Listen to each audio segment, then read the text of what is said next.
கனடாவின் ஒன்டாரியோ மிசிசாகாவில் உள்ள ஒரு குடும்பம் ஓய்வு பெற்ற பிறகு கூடுதல் பணம் சம்பாதிப்பதற்காக தங்கள் அடித்தளத்தை ஒரு அபார்ட்மெண்டாக மாற்ற விரும்பினர். கிறிஸ்டபெல் மற்றும் ஜினோ கார்லெட்டி ஆகியோர் இந்த வேலையை செய்ய பசிலிகா கட்டுமானம் என்ற ஒப்பந்ததாரை நியமித்தனர். அவர்கள் கடன் வாங்கி $85,000 பசிலிகா கட்டுமானத்திற்கு செலுத்தினர். வேலையை 2 மாதங்களில் முடித்து தருவதாக உறுதியளித்த போதும் 1 வருடமாகியும் பணிகள் முடியவில்லை. ஒப்பந்ததாரர்கள் அடித்தளத்தை முற்றாக இடித்துள்ள போதும் வேலையை முடிக்காமல் நிறுவனத்தை மூடிவிட்டனர். வேலையை முடிக்க குடும்பத்தினர் ஏனையவர்களை வேலைக்கு அமர்த்த கட்டாயம் ஏற்பட்டுள்ளது.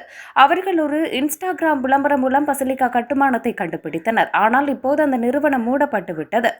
இந்த நிலையில் குறித்த நிறுவனத்துடன் தங்களுக்கும் அதே மோசமான அனுபவம் இருப்பதாக பலரும் கூறினர்.